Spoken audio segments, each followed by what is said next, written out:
అనకాపల్లి జిల్లా అచ్యుతాపురం మండలం పూడిమడక గ్రామానికి చెందిన మత్స్యకారుడు ఎల్లయ్య కొమ్ముకోనాం చేపకు చిక్కుకొని గల్లంతయ్యాడు.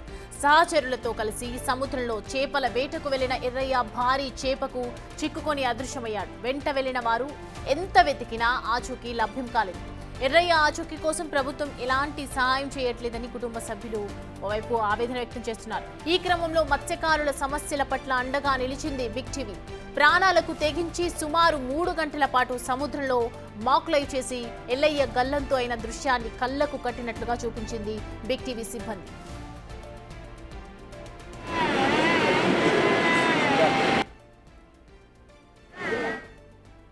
నడి సముద్రంలో భయంకరమైన అలలకు ఓ పక్కన గుండెలు అదురుతున్న ఎల్లయ్య చేపలను ఏ విధంగా వేటాడాడు? కొమ్ము కోణం చేప గాలానికి ఎలా చిక్కింది? ఎల్లయ్యను రక్షించడానికి అతని తమ్ముడు కొర్లయ్య, బోర్డు డ్రైవర్ ఎల్లాజీ సముద్రంలో దూకి ఎలాంటి ప్రయత్నం చేశారు? చివరికి ఎల్లయ్య మృతదేహం లభించకపోవడంతో తిరిగి ఇంటికి ఎలా చేరుకున్నారు? కళ్లకు కట్టినట్లుగా ఓవరాల్గా బిగ్ టీవీ టీం చూపించింది.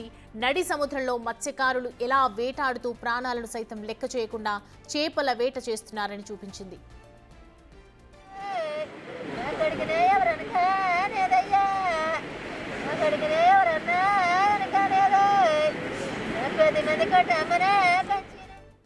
పూర్తి అప్డేట్స్ మా ప్రతినిధి రాజు అందిస్తారు. 10 మంది మత్స్యకారులతో కలిసి ప్రస్తుతం నేను సముద్రం లోపలికి వెళ్తున్నాను. మనము ఒక్కసారి సముద్రం లోపలికి వెళ్తున్నటువంటి ఈ బోటుని కనుక చూస్తే తన అన్న కోసం కూడా అతని తమ్ముడు ఎర్రాజీ తమ్ముడు మరొకసారి ఇంత బాధలో ఉన్నా వాళ్ళన్న లేడని తెలిసినా కూడా మరొకసారి అసలు లోపల ఎలా జరిగింది, ఏం జరిగిందని చెప్పడానికి గ్రామస్తులతో కలిసి మాతో పాటు వస్తున్నాడు. ఇక్కడి నుంచి దాదాపుగా 30 కిలోమీటర్ల దూరం ఉంటుంది. 30 కిలోమీటర్ల దూరం మేము కూడా వెళ్తాం. అసలు సముద్రం లోపలికి వెళ్ళిన తర్వాత వీళ్ళు ఎలా వేటాడాడు, కొమ్ము చేపాడిన తర్వాత ఏం జరిగిందనేది నేను చూపించే ప్రయత్నం అయితే చేస్తున్నాను. ప్రతి ఒక్కళ్ళకి కూడా నేను ఈ బోట్ లోపలికి నేను కూడా ఎక్కుతున్నాను. లోపలికి వెళ్ళి అంటే చాలా దూరం ప్రయాణం చేయాలి. కొంత సముద్రం లోపలికి వెళ్ళిన తర్వాత కొంత ఇబ్బంది అనేది ఉంటుంది. దీనికి సంబంధించి ముఖ్యంగా చూస్తే అలలు అనేవి కొంత ఇబ్బందికరం ఏర్పడతాయి. అయినా కూడా నేను లోపలికి వెళ్ళి జరిగినట్లుగా చెప్తాను. దీని మీద అయినా సరే ప్రభుత్వం స్పందిస్తుందా లేదనేది మాత్రం చూడాల్సినటువంటి అవకాశం అయితే ఉంది. నేను లోపలికి వెళ్తున్నాను. అసలు లోపల ఎలా ఉంటుందో చూద్దాం రండి. పూడిమడకి చెందిన ఎల్లాజీ ఎక్కడైతే వేటాడి కొమ్ము కోణం చేపకు బలైపోయాడో ప్రస్తుతం దాదాపుగా ఆ ప్లేస్లోకి వచ్చాం మేము. 2 గంటల ప్రయాణం తర్వాత వీళ్ళు ఇక్కడికైతే తీసుకొచ్చారు సముద్రం లోపలికి. ఇంచుమించుకి ఇంత దూరం రావడం ఒక విధంగా నాకు కూడా భయంగా ఉంది. మనసంతా కకావికలం అయిపోతుంది. ఏం జరుగుద్దో ఏంటో తెలీదు. వామిటింగ్ సెన్సేషన్ కూడా కనిపిస్తుంది. అంటే నాకు ఎంతసేపు సముద్రంలో కొంత ఇబ్బంది లేకుండా ఉంటానో తెలియదు. ప్రస్తుతం ఇక్కడ మనతో పాటు ఈ వేటాడడానికి వచ్చినటువంటి 4 కూడా ఉన్నారు. ప్రస్తుతం బోటు యజమాని.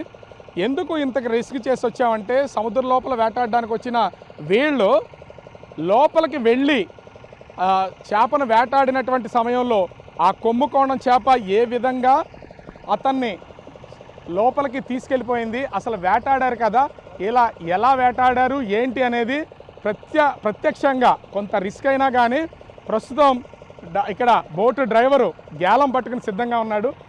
ఒకసారి మీరు గేలం వేస్తారా? ఎట్లా వేశారు ఏంటి వేస్తూ మాకేమైనా చెప్పగలరా? చెప్పగలను సార్. వేయండి. అసలు ఎలా వేస్తున్నారు ఒకసారి కెమెరా పర్సన్ రాము గేలం వేస్తున్నటువంటి దాన్ని బోటు ఓనరు చూపిస్తూ ఉన్నాడు. ఒకసారి ఏంటి ఎలా వేశారు ఏంటి అనేది ఆ టైంలో. సో కనిపిస్తుంది కదా ఈ గేలాన్ని ప్రస్తుతానికి వీళ్ళు వచ్చినటువంటి ప్లేస్లోనే కొమ్ము కోణం చేపల కోసం వేశారు. వేయండి లోపలికి. ఎలా వేశారు? గేలానికి గోపురంగానే ఎర్ర ఒకటి కట్టి ఆ చేపలకు వేసే విధానాన్ని చూపిస్తాం. మేము చేసే రిస్క్ అంతా మీకు చూపిస్తాం మీడియా పూర్వకంగా. చూడండి సార్.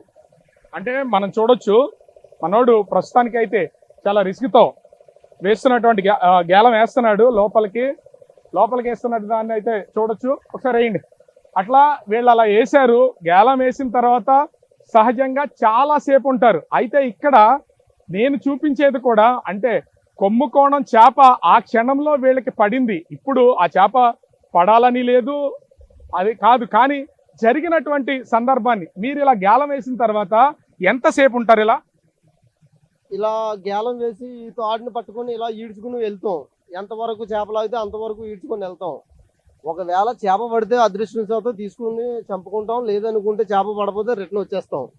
దాదాపు చేపల పొజిషన్లో ఒక 4-5 గంటల వరకు మేము ఈ తాడుని ఇలా కాస్తూనే ఉంటాం. అంటే మీకు చేప పడిన తర్వాత అంటే చేపను లాగారు కదా, లాగి ఇక్కడికి వచ్చిన తర్వాత దానికి సపోర్ట్ ఏమిస్తారు? దానికి ఇంకొక కమ్ము అనేది ఒకటి ఉంటుంది, పైగాలం అనేది, అది కూడా మీకు చూపిస్తాను. ఇదిగో ఈ కమ్మ అనేది దాని బాడీకి వేయడం జరుగుతుంది. ఈ కమ్మి సహాయంతో ఆ చేపను మేము దక్కించుకోవడం జరుగుతుంది. అయితే ఈరోజు ఈ కమ్మి వేసే తరుణంలో ఈ యొక్క తాడు అనేది ఆ అబ్బాయి చేతికి చిక్కుకొని వెళ్ళిపోవడం జరిగింది. నెక్స్ట్ నేను సపరేట్ ఎత్తాడు, ఇలాంటిదే సపరేట్ ఇంకొకటి పట్టుకొని వెళ్ళడం జరిగింది. అది కూడా మీకు మేము అంటే దాన్ని చూపిస్తారా ఏంటి ఇప్పుడు? అది కూడా మీకు మేము చూపిస్తాం, అబ్బాయి ఎలా వెళ్ళిపోయాడు ఏంటి అని చెప్పేసి మీడియా పూర్వకంగా మేము తెలియజేస్తాం. అంటే ఒకటి నాకు ఇది చాలా భయంకరం, నాకు భయం వేస్తుంది కూడా ఒక విధంగా చెప్పాలంటే, సముద్రపు ఇన్ని అలల మధ్యన. కాకపోతే వీళ్ళకి మత్స్యకారులు కాబట్టి నిరంతరం గంగలో ఉంటారు, సముద్రంలో ఉంటారు కాబట్టి వాళ్ళు ఎట్లాంటి భయం లేదని చెప్తున్నాడు. లోపలికి మేము వెళ్తామని చెప్తున్నాడు. మరి వాళ్ళు ఎలా లోపలికి వెళ్తారు, తిరిగి బోట్లోకి ఎలా వస్తారనేది అర్థం కానటువంటిది అయితే ఉంది. బోటు ఓనర్ వాసుపల్లి ఎల్లాజీ ప్రస్తుతానికైతే అతను సముద్రం లోపలికి గాలం అయితే వేశాడు. అయితే చేప పడిన తర్వాత వాళ్ళు లాగింది చూపించారు కదా, అయితే లాక్కెళ్ళిపోతున్నటువంటి టైంలో అసలు ఏం చేశారనేది అతనే ఇప్పుడు చేసి చూపిస్తానంటున్నాడు. అంటే వీళ్ళిద్దరు కూడా అంటే ముఖ్యంగా చూస్తే ఎల్లాజీ అదేవిధంగా ఎర్రాజీ వాళ్ళ తమ్ముడు కూడా ప్రస్తుతం కొర్లయ్య, ఇతను వాళ్ళ తమ్ముడు కనిపిస్తున్నటువంటి టీషర్టు కొర్లయ్య, అదేవిధంగా ఎల్లాజీ కూడా ఇద్దరు ఒకరిని రక్షించడానికి ఒకళ్ళు సముద్రంలో దూకుతానంటున్నారు. మరి వాళ్ళు ఒక విధంగా ఇది మాకు కొంచెం భయంగానే ఉంది, భయపడుతూనే చేస్తున్నాం. మరి అతను ఏ విధంగా చేస్తారు ఏంటనేది నేనైతే ఒకసారి కళ్ళకు కట్టినట్లు వీళ్ళు చూపించే ప్రయత్నం అయితే చేస్తున్నారు. ఒక విధంగా చెప్పాలంటే చాలా ఒక భయానక పరిస్థితుల్లో ఉన్నామనే చెప్పాలి. ఎటు చూసినా కూడా సముద్రం లోపల మనకి బయట చూస్తేనేమో సముద్రం అంతా కూడా చూస్తూ ఉంటే పచ్చగా కనిపిస్తూ ఉంటుంది, నీల రంగులో కనిపిస్తూ ఉంటుంది, అందంగా కనిపిస్తూ ఉంటుంది. కానీ లోపలికి వెళ్తే సముద్రం లోపల వాటర్ అంతా కూడా కలర్ డిఫరెంట్ కలర్లో ఉంది. ఒక విధంగా చెప్పాలంటే చాలా భయం మధ్యనే రిపోర్టింగ్ చేయాలి. అందరూ అనుకుంటారు సముద్రం లోపల మత్స్యకారులు వేటాడుతున్న దానికి సంబంధించి మనం చూసాం కదా. ఇప్పుడు అంటే అలా వెళ్ళిపోయాడు ఎల్లాజీ, అలా వెళ్ళిపోయిన వెంటనే మరొకసారి ఎర్రాజీని రక్షించడానికి అలా ఇద్దరు కూడా సముద్రం లోపలికి వెళ్ళి ఒకరికొకరు కొమ్ముకోణం చేప వెళ్ళిపోతున్నటువంటి సమయంలో వెంటనే రక్షించే ప్రయత్నం అయితే చేశారు.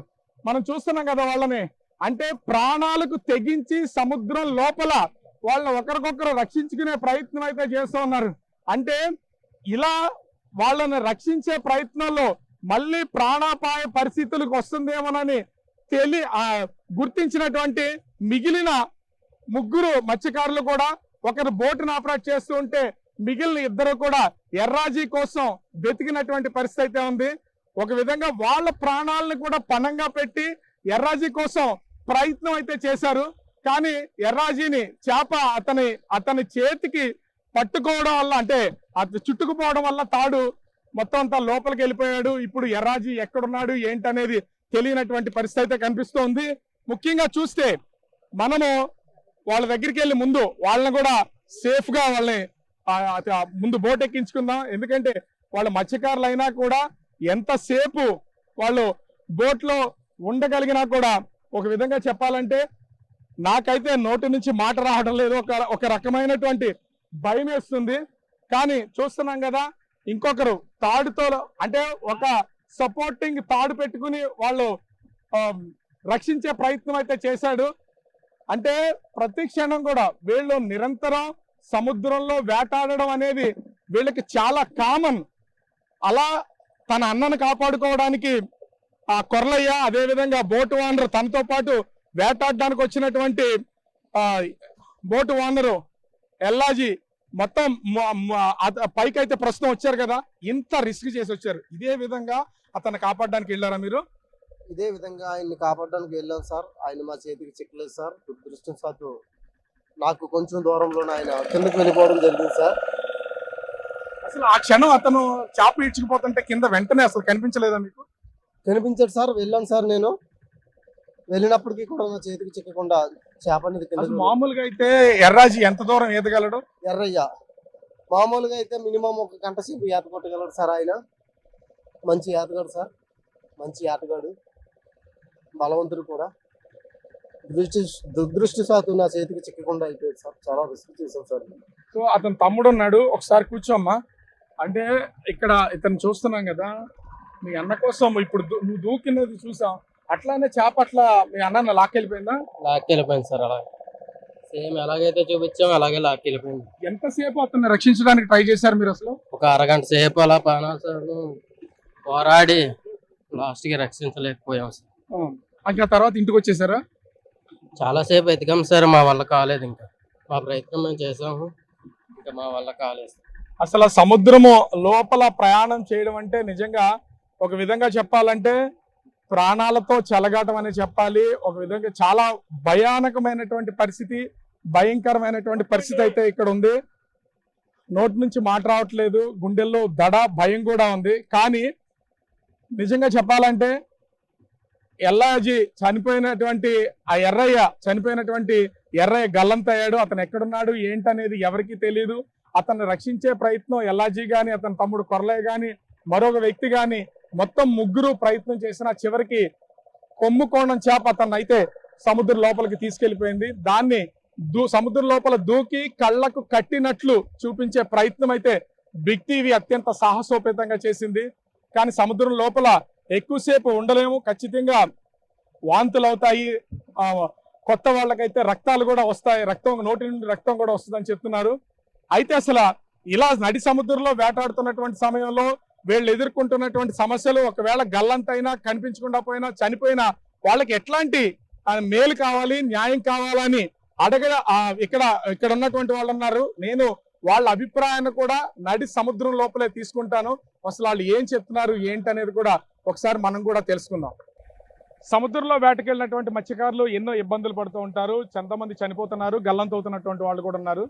సో అసలు ఈ ఎల్లయ్య చనిపోయాడు కదా, చనిపోయినటువంటి ఎర్రయ్యకి సంబంధించి ఇప్పటికి ఎవరికైనా అధికారులు వచ్చారా లేదనేది ఇక్కడ ఉన్నటువంటి వాళ్ళని అడుగుదాం. అంటే ఇక్కడికి అసలు ఎవరైనా అధికారులు వచ్చారా, మీకు సంబంధించి ఏమన్నా సమాధానం చెప్పారా ఏంటి? ఇప్పటికి వచ్చి ఎర్రయ్య గల్లంతయ్యి 3 రోజులు అయ్యిందండి. ఏ అధికారి కూడా రాలేదు. ఇలాగే చూస్తే మత్స్యకారులు చాలా ఇబ్బందులు పడుతున్నారండి. గతంలో కూడా హుద్దులాంటి తుఫాన్లకి మా మత్స్యకారులు సముద్రంలోకి వెళ్ళి గల్లంతయ్యి ఇప్పుడు కూడా ఆచూ కూడా దొరకలేదు. ప్రభుత్వం మత్స్యకారుల మీద ప్రత్యేకమైన దృష్టి పెట్టి ప్రభుత్వం ఈరోజు ఎర్రయ్య గల్లంత అవ్వడానికి కారణం ఏంటంటే బోటుకి ఇంజిన్ లేదు. ప్రభుత్వం సబ్సిడీ ఇచ్చి ప్రత్యేకమైన జీపీఎస్లు కూడా సబ్సిడీ ద్వారా ఇచ్చి మత్స్యకారులు ఆదుకోవాలి. ఇదే కాదు, ఈ ఎర్రయ్య బాడీయే కాదు, చాలా బాడీలు పుడిమడలు ఇప్పుడు కూడా సుమారుగా నాకు తెలిసి 20-30 మంది బాడీ ఇలాగ సముద్రంలో గల్లంత అయ్యేసారు.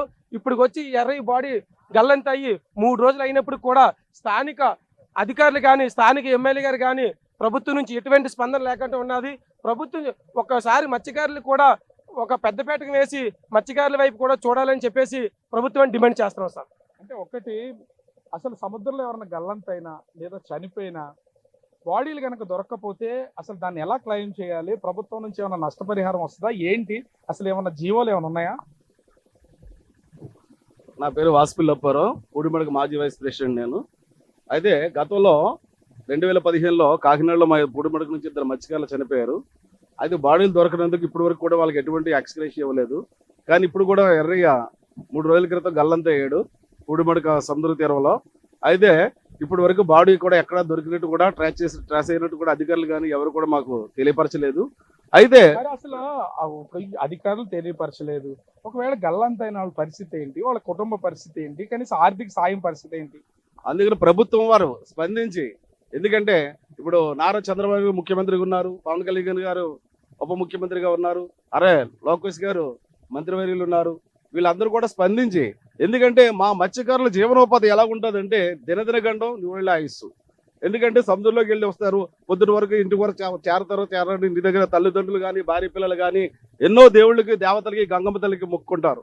అయినా తీరం వచ్చే వరకు కూడా అప్పుడు ఆశ ఉంటుంది. తీరం రాలేనప్పుడు ఆ మనిషి ఏమయ్యాడు, మనిషి తాలూకా బాడీ ఏమైంది, మనిషి తాలూకా ఆచూకీ ఏమైందని కూడా మాకు ఎటువంటి భయంగా ఉంటుంది. అయితే ప్రభుత్వాలు స్పందించి ఇప్పుడు ఇది వరకు బాడీ దొరకపోతే ఇప్పటి వరకు ఎటువంటి ఎక్స్గ్రేస్ ఇవ్వట్లేదు కాబట్టి, బాడీ సముద్రంలో దొరికే పరిస్థితి లేదు కాబట్టి ప్రభుత్వం దీన్ని మార్చాలి, జీవోను మార్చాలి. ఏం జీవో ఉంది అసలు? ఆ జీవోలో ఏముంటుంది? ఇది వరకు 7 సంవత్సరాల వరకు బాడీ ట్రేస్ అవ్వకపోతే ప్రభుత్వం వాళ్ళు కానీ పోలీసులు కానీ ఎఫ్ఐఆర్ కట్టకుండా, ఎటువంటి కూడా ఓన్ సర్టిఫికేట్ ఇవ్వకుండా వాళ్ళకి ఎటువంటి ఎక్స్గ్రేస్ రావట్లేదు. అది మార్చి ఇప్పుడు ప్రభుత్వం వారు, ఎందుకంటే మత్స్యకారుడు చనిపోతే ఒక కమిటీ వేయండి, ఒక కలెక్టర్ గారు, ఆర్డీఓ గారు, ఎంఆర్ఓ గారు వీళ్ళందరితో కమిటీ వేయించి నిజ నిర్ధారణ చేసి వాళ్ళు చనిపోయారని నిర్ధారణ చేసి ఆ కుటుంబాన్ని ఆదుకొని వాళ్ళకి వెంటనే ప్రభుత్వం తరపు నుంచి ఏ విధమైన రాయితీలు అంటే ఎక్స్గ్రేస్ వస్తుంది అన్ని ఇప్పిస్తారని మరి కోరుచున్నాం. ఇది మత్స్యకారుల యొక్క ఆవేదన. ఇదే కాదు, మొత్తం ఆంధ్రప్రదేశ్ మొత్తం మత్స్యకారులు ఎక్కడైనా సరే 2015లో కాకినాడ 2 మత్స్యకారులు చనిపోతే ఇప్పటి వరకు కూడా మా పూడిమడక మత్స్యకారులకు ఎటువంటి ఎక్స్గ్రేస్ ఇవ్వలేదు. అలాగుంది. ఎందుకంటే మా మత్స్యకారుల జీవనోపాధి అంటే ఎలాగుందంటే చాలా భయంకరంగా ఉంది.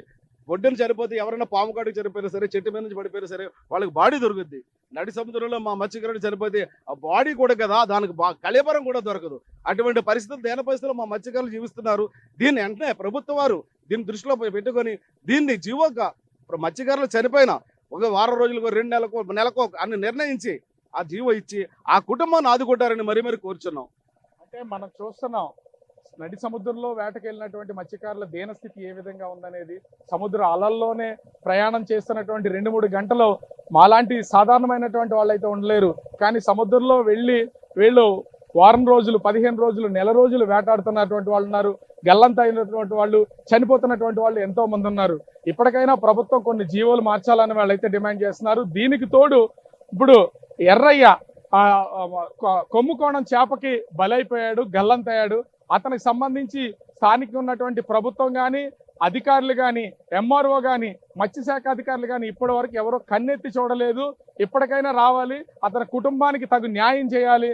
బాడీ ఎక్కడైనా దొరుకుద్దేమో దాన్ని మెరైన్ వాళ్ళతో కానీ, నేవీ వాళ్ళతో కానీ ఒకసారి ట్రేస్ చేయించి మొత్తం ఆ గాలింపు చర్యలు చేపట్టాలని ఇక్కడ ఉన్నటువంటి వాళ్ళైతే కోరుతున్నారు. మత్స్యకారుల జీవన విధానము ఇప్పటికీ ఒక కష్టం అవుతుంది. కానీ గల్లంతైనటువంటి, చనిపోతున్నటువంటి వాళ్ళ పరిస్థితి అత్యంత దారుణంగా ఉంటుంది. ఆ కుటుంబాల పరిస్థితి అత్యంత దారుణంగా ఉంటుంది. బిగ్ టీవీ దీన్ని చూపించాలనే ప్రయత్నంలో భాగంగానే అత్యంత ఒక విధంగా చెప్పాలంటే ప్రాణాలకి తెగించి మేము కూడా నడి సముద్రంలోకి వచ్చాం. ఇప్పుడు తిరిగి ఒడ్డుకైతే వెళ్తున్నాం. మరి వీళ్ళ అభిప్రాయాలు ఎలా ఉన్నాయి, కుటుంబాలు ఏమనుకుంటున్నాయి ఏంటనేది కూడా తెలుసుకుని ప్రభుత్వం వాళ్ళకి న్యాయం చేయాల్సినటువంటి పరిస్థితి అయితే కనిపిస్తూ ఉంది. ఎర్రయ్య గల్లంతైనటువంటి ప్లేస్ నుంచి ఒడ్డుకైతే చేరుకున్న వాళ్ళ బోటుని ప్రస్తుతం అయితే వాళ్ళు తీసుకుని వెళ్తున్నారు. లోపలికి వెళ్ళినటువంటి మా కోసం చాలా మంది ఇక్కడ ఈ గ్రామానికి సంబంధించినటువంటి వాళ్ళందరూ కూడా వెయిట్ చేస్తున్నారు. లోపలికి వెళ్ళినటువంటి వాళ్ళు ఎప్పుడు వస్తారా అని. కానీ లోపలికి వెళ్ళినప్పుడు ఉన్న ఆ ఉత్సాహం సముద్రంలో దాదాపుగా ఒక 2 గంటల పాటు ఉండి బయటకు వచ్చేసరికి మత్స్యకారులు ఏదో అంటే బ్రతుకు తెరువంతా కూడా సముద్రం మీద వేటాడతారు. మత్స్యకారులు సముద్రంలోకి వెళ్ళారు, చేపలు పట్టారు, తీసుకొచ్చారు, అమ్మారు, మార్కెట్లో కొన్నాం, ఇది మాత్రమే తెలుసు. కానీ సముద్రంలో మత్స్యకారులు పడే కష్టాల్ని ప్రత్యక్షంగా వెళితే అనుభవిస్తేనే కానీ తెలియదు. నిజంగా వీళ్ళలో చాలా మంది చదువుకుంటున్నా సరైన ఉద్యోగాలు లేక చాలా మంది అటు అంటే ఎప్పటి నుంచో వస్తున్నటువంటి సాంప్రదాయ వేట మత్స్యకారులుగా మారిపోయి చేపల వేటకి వెళ్తున్నారు. కానీ లోపలికి వెళ్ళొచ్చిన తర్వాత నా తలంతా తిరిగిపోతూ వాంతులు అవుతూ పరిస్థితి చాలా దారుణంగా ఉంది. కానీ ఇప్పటికైనా సరే వీళ్ళ డిమాండ్ బిగ్ టీవీ కూడా డిమాండ్ చేస్తుంది. ఎందుకంటే మీడియా పరంగా జరిగినటువంటి నష్టాన్ని పోడ్చాల్సినటువంటి పరిస్థితి. ఒక పక్కన వీళ్ళకి న్యాయం చేయాలని కోరుతూనే ప్రభుత్వానికి కూడా విన్నవిస్తున్నాం. ఎర్రయ్య చనిపోయాడు, అతను గల్లంతయ్యాడు. నడి సముద్రంలో అతని మృతదేహం ఎక్కడుందో కూడా తెలియదు. ఇప్పటికైనా సరే ప్రభుత్వం, అధికారులు, స్థానిక ఎమ్మెల్యే, ప్రజాప్రతినిధులు ఒక్కసారి అధికారులతో మాట్లాడి ఎల్ఐకి సంబంధించినటువంటి కుటుంబ సభ్యులకు తగిన నష్టపరిహారం అని ఇవ్వాలి. అతని మృతదేహం అయితే దొరికే ప్రసక్తి అయితే లేదు. లోపలికి వెళ్ళొచ్చిన తర్వాత సముద్రంలో పడే కష్టాలు ఏ స్థాయిలో ఉంటాయనేది మాకు కూడా అర్థమైంది. ప్రభుత్వం అయినా సరే ఇప్పటికైనా అర్థం చేసుకుని అధికారులు ఒకసారి ఈ కుటుంబ పరిస్థితిని, ఈ గ్రామాల్లో ఉన్నటువంటి మత్స్యకారుల పరిస్థితిని అర్థం చేసుకోవాల్సినటువంటి అవసరం ఎంతైనా కనిపిస్తుంది. కెమెరామెన్ రాముతో రాజు, బిగ్ టీవీ.